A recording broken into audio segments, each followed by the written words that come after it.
കഴിവൂരി ഇത് തന്നെടേ. എന്തോന്നിത്? കുറേ ഭ്രാന്ത് വിളിച്ചു പറയും, അതുകൊണ്ട് കുറേ ഭ്രാന്തന്മാർ വലിയ സംഭവമാണെന്ന് വിളിച്ചു പോവും. അല്ലാതെ പിന്നെ എന്തോന്നു? അതെ, നിനക്കൊന്നും അതിനെക്കുറിച്ച് അറിഞ്ഞൂടാത്തോണ്ടാ.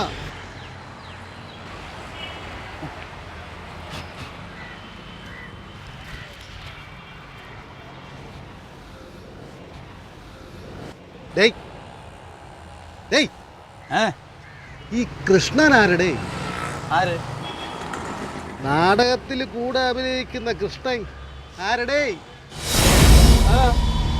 എന്ത്? നീ ഇങ്ങനെ വണ്ടിയിലടിക്കാർ കിടന്നോ? അവരവിടെ രാധയും കൃഷ്ണനും ആയിട്ട് വൃന്ദാവനം പണിയും.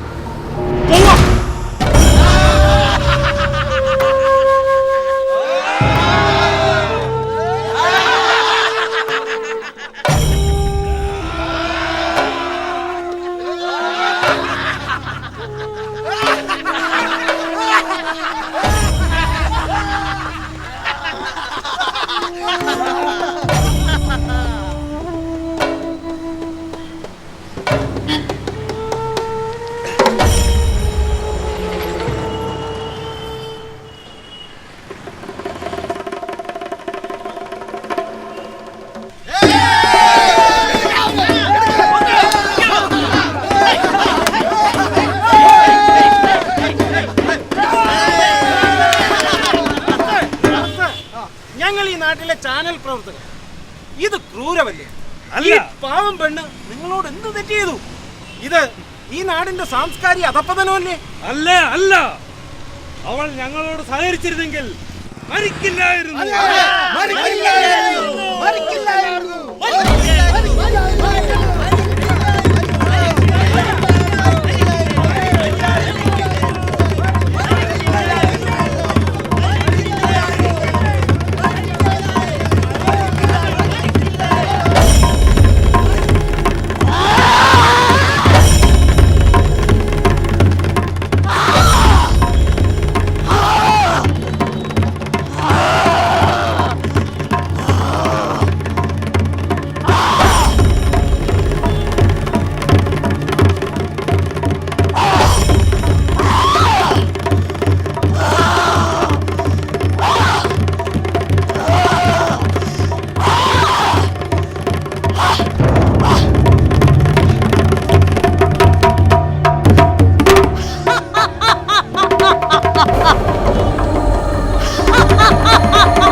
ദുഷ്ടശക്തിയെ ഫിസിക്കലി അമർച്ച ചെയ്യുന്നതിനോട് യാതൊരു യോജിപ്പുമില്ല. അത് ഡയറക്ടറുടെയും റൈറ്ററുടെയും ആശയദാരിദ്ര്യമാണ്. ഇങ്ങനെ ഡയറക്റ്റായിട്ട് പറയുന്നത് എന്തിനാ? ചില കാര്യങ്ങൾ ഇങ്ങനെ പറയാൻ കഴിയൂ. കൊല്ലാൻ ആഹ്വാനം ചെയ്യല്ലേ? കൊല്ലാനുള്ള വെറുപ്പ് സമൂഹത്തിൻ്റെ മനസ്സിൽ നിന്നുണ്ടാവണം. അത് കൊല്ലാനുള്ള പ്രേരണയല്ല. അതിക്രമത്തെ എതിർക്കാനുള്ള ഒരു മനസ്സൊരുക്കം. ഇരയുടെ ഭാഗത്തു നിന്ന് സമൂഹത്തെ ചിന്തിപ്പിക്കാനുള്ള ഒരു ശ്രമം.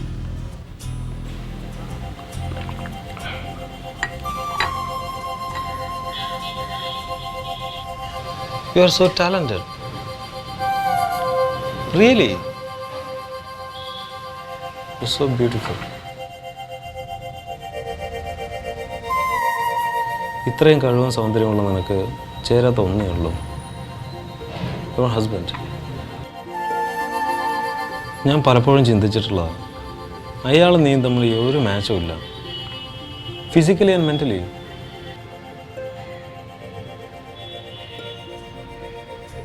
എത്രയോ കാലമായിട്ടുള്ള എൻ്റെ ആഗ്രഹവും പ്രാർത്ഥനയുമാണ് നീ. നിന്നെക്കുറിച്ചുള്ള ഓർമ്മകൾ എന്നെ ഭ്രാന്ത് പിടിപ്പിക്കുന്നു. പക്ഷേ നീ You have become so cheap. അതിലെന്താ തെറ്റ്? ഞാൻ പറയുന്നൊന്നും നിനക്ക് മനസ്സിലാവില്ല.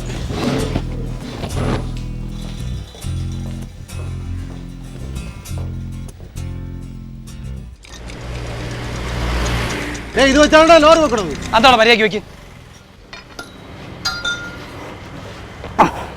ഓരോന്ന് കേൾക്കുമ്പം ആദ്യം വിചാരിക്കും പറയണമെന്ന്, പിന്നെ വിചാരിക്കും പറയണ്ടെന്ന്. നീയും കൂടെ അറിഞ്ഞിട്ടാണോ എന്ന് മാത്രം അറിഞ്ഞാൽ മതി. എന്ത്? ഓ എന്തോന്നും ഒന്നും അറിഞ്ഞുകൂടാത്തത് പോലെ. മഴന്നുണ്ടെങ്കിൽ പറഞ്ഞു തുലയ്ക്ക്. എന്നിട്ട് വേണം നീ എന്നെ തലമണ്ടക്കിട്ട് കയറി തരാൻ. പക്ഷേ നിന്നോടുള്ള ഒരു ഇത് വെച്ച് പറയുക, ഇതൊന്നും അത്ര ശരിയല്ല. ഞങ്ങളെ വീട്ടിൽ പെണ്ണുങ്ങളുള്ളതാ. അടങ്ങി ഒതുങ്ങി കഴിയാതെ ചുമ്മാ ആ നാടകക്കാരനെ നിന്റെ ഭാര്യയും കൂട്ടി ആളുകൾ ഓരോന്ന് പറയുന്നത് കേട്ടാ ഓ തീ ഇല്ലാതെ പുകയുണ്ടാവില്ലടാ വരുണാ. നീ നിന്റെ ഭാര്യയെ പറഞ്ഞു മനസ്സിലാക്കണം.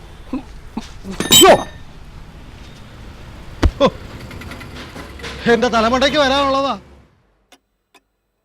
അവന് അമ്മയെക്കാളും ഇഷ്ടം എന്നോടായിരുന്നു എന്ന് എനിക്ക് തോന്നിയിട്ടുണ്ട് ചിലപ്പോൾ. പക്ഷെ അവന് കോളേജിൽ ചേർത്തതിന് ശേഷം അവൻ്റെ സ്വഭാവത്തിൽ ഒരുപാട് വൈകല്യങ്ങൾ വന്നിട്ടുണ്ട്. അവൻ്റെ ഫ്രണ്ട്സിനെയാലും അവൻ്റെ ഫ്രണ്ട്സിനൊക്കെ വീട്ടിൽ കൂട്ടിക്കൊണ്ട് വരാറുണ്ടായിരുന്നു. പിന്നെ ആയപ്പോൾ അവൻ ഈ ഫ്രണ്ട്സിനെ വീട്ടിൽ കൊണ്ട് വന്നിട്ട് അവനിറങ്ങി പോവാ ചെയ്തത്. ആ ഫ്രണ്ട്സ് അവരെല്ലാവരും കൂടി ഒരുപാട് തവണ ഉപദ്രവിക്കാൻ നോക്കിയിട്ടുണ്ട്. എനിക്കിത് അമ്മയോട് പറയാൻ പറ്റില്ല. എനിക്ക് പാരൻസിനോട് ആരോടും എനിക്ക് കംപ്ലൈൻറ്റ് ചെയ്യാൻ പറ്റുന്നില്ല.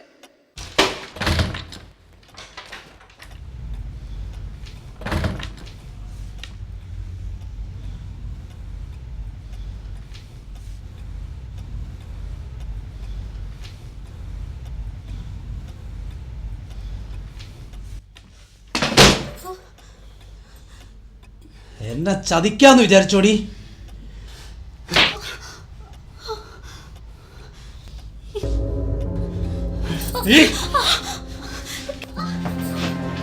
അവളെ എഴുത്തും നാടകവും നീ നിന്റെ ഇഷ്ടം പോലെ ജീവിച്ചോടി, ഞാൻ പോയേക്കാം.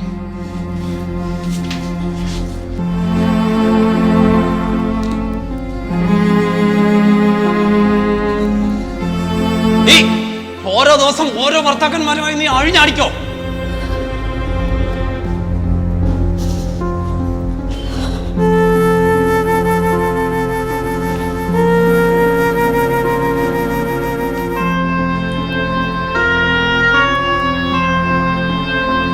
നിനക്ക് എന്തിന്റെ കേടാന്ന് എനിക്കറിയാം. നീ എന്തു വേണോ ആയിക്കോ, ഇനി എന്നെ പ്രതീക്ഷിക്കണ്ട.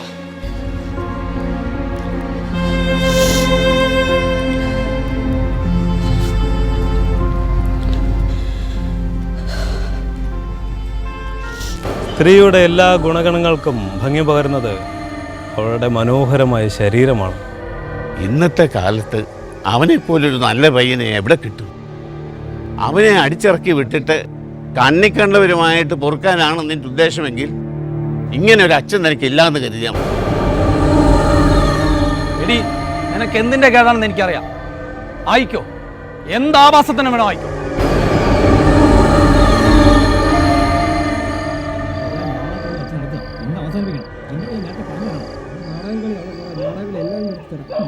ഞാൻ കുറെ നാളെ കൊണ്ടേ ശ്രദ്ധിക്കാനുള്ളത്.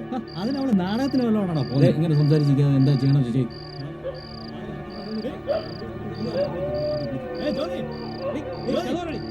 ചവിട്ടി തുറക്കാൻ നോക്ക്.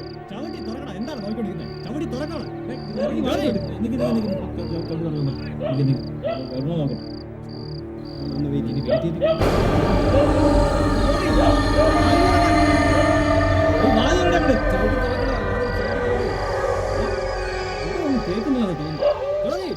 നോക്കി നിന്നിട്ട് കാര്യമില്ല. ചവിട്ടറാ, തുറക്ക്.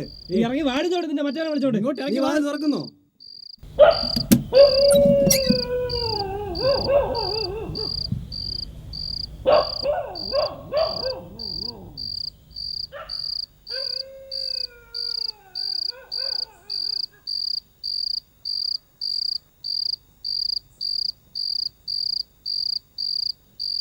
ഇറക്കി വിടടി നിന്റെ മറ്റവനെ. ഞങ്ങളുടെ മുമ്പിൽ നിന്റെ നാടകം കളിയൊന്നും വേണ്ട. നീ ഇറക്കി വിടുന്നോ അതോ ഞങ്ങൾ അങ്ങോട്ട് കയറി പിടിച്ചിറക്കണോ? ഇവളുമാരൊക്കെ വലിയ ജാടയെ നടക്കും, പക്ഷേ പണി മറ്റതാണ്. നിന്റെ നാവിറങ്ങിപ്പോയോടി. ആർക്കാടാ കയറി നോക്കാനുള്ളത്? എന്റെ വ്യക്തി ജീവിതത്തിൽ ഇടപെടാൻ നിനക്കൊക്കെ ആരാ അധികാരം തന്നത്? എൻ്റെ ഇഷ്ടമായ എൻ്റെ ജീവിതം, അത് നിന്നെയൊക്കെ ബാധിക്കാത്തിടത്തോളം അതിലിടപെടാൻ നിനക്കൊന്നും യാതൊരു അധികാരവും ഇല്ല. അന്യൻ്റെ ജീവിതത്തിൽ ഇടപെടാൻ വന്നിരിക്കുന്നു.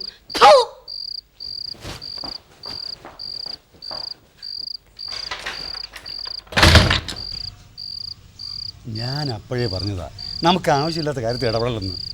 ഇപ്പം മനസ്സിലായല്ലോ.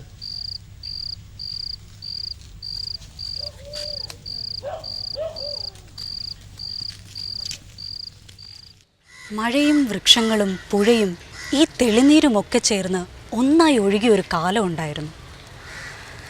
ശുദ്ധവായുവും കുടിനീരും മലിനപ്പെടുത്തുകയും ഈ പച്ചപ്പുകളൊക്കെ തകർക്കുകയും പ്രകൃതിയെപ്പോലും മലിനപ്പെടുത്തുകയും ചെയ്തപ്പോൾ സർവനാശത്തിന് ആരംഭമായി. അവസാനത്തതിനു മുന്നിലുള്ള പിടച്ചിലാണിത്. ഇതാ കണ്ടില്ലേ, ഇത് നാശമാണെന്ന് ആർക്കാണ് അറിയാത്തത്?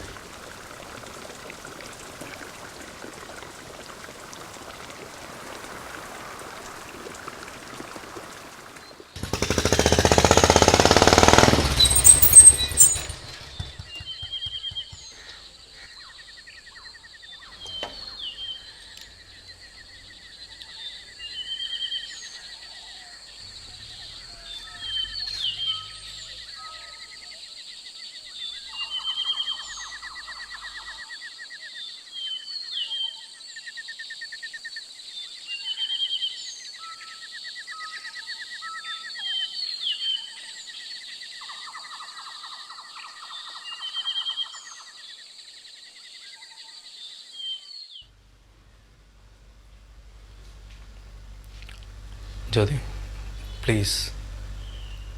Krishna, what you mean? ഞാൻ എന്താ അർത്ഥമാക്കുന്നതെന്ന് നിനക്ക് നന്നായിട്ടറിയാം. നിനക്കിപ്പോൾ ബോണ്ടേജസ് ഒന്നുമില്ലല്ലോ. I need you, please.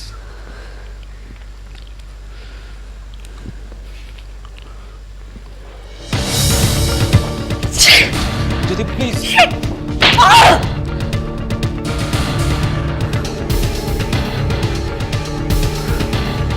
ഇറങ്ങ പുറത്ത്.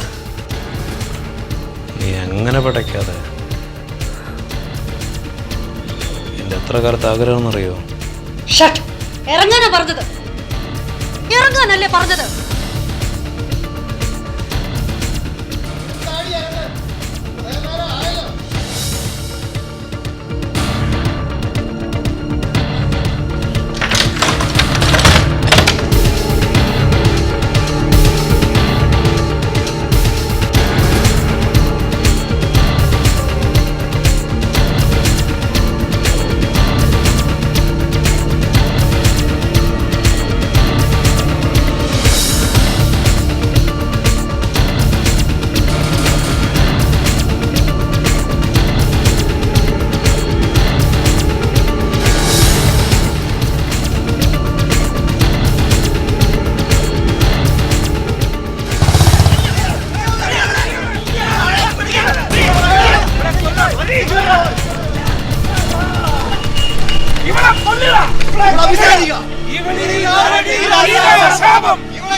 എന്താ വേണ്ടതെന്ന് ഞാൻ പറയാം.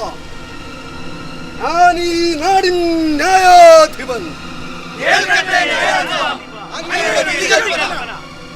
ഇവളെ അഗ്നിശുദ്ധി വരുത്തി ഈ നാടിൻ തീരാശാപം ഒഴുക്കിക്കളയാം.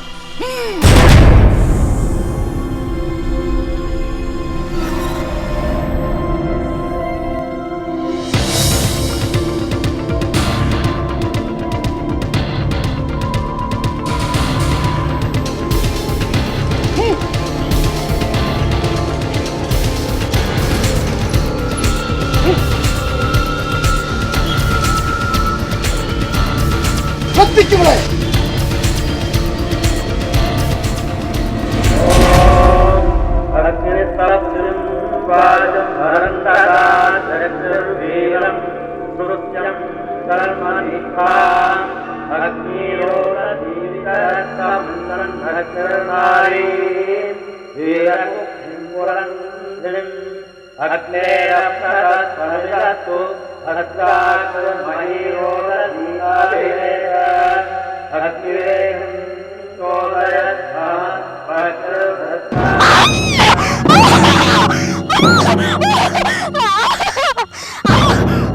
Ah!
സമൂഹത്തിന്റെ ഇന്നത്തെ അവസ്ഥ മാഡത്തിന്റെ ലൈഫിന്റെ ബാക്ക്ഗ്രൗണ്ടിൽ പറഞ്ഞാൽ നന്നായിരിക്കും.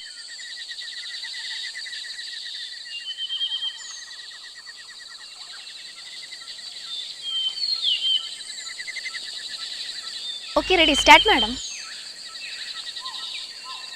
മീനു എന്ന 18-കാരിയുടെ ശരീരത്തിൽ പരിക്കേൽക്കാൻ ഇനി ഒരു സ്ഥലം ബാക്കിയില്ല. ദേഹമാകെ girl was molested and pushed off a moving train in Mandya while passengers played mute spectators unwilling to even move from her seats. ಬೆಂಗಳೂರಿಗೆ ಬಂದ ಆಶಾ ಗಾರ್ಮೆಂಟ್ ಫ್ಯಾಕ್ಟರಿ ಒಂದರಲ್ಲಿ ಕೆಲಸಕ್ಕೆ ಹೋದಾಗ ಬೆಂಗಳೂರಲ್ಲೇ ಗೆಳತಿಯ ಜೊತೆ ಮಾಡಿಕೊಂಡಿದ್ದಾಕೆ ಆಕೆ ಜೊತೆ ತಕರಾರು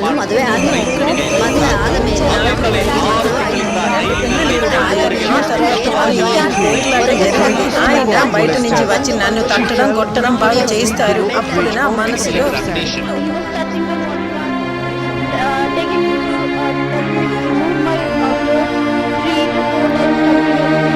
And when I was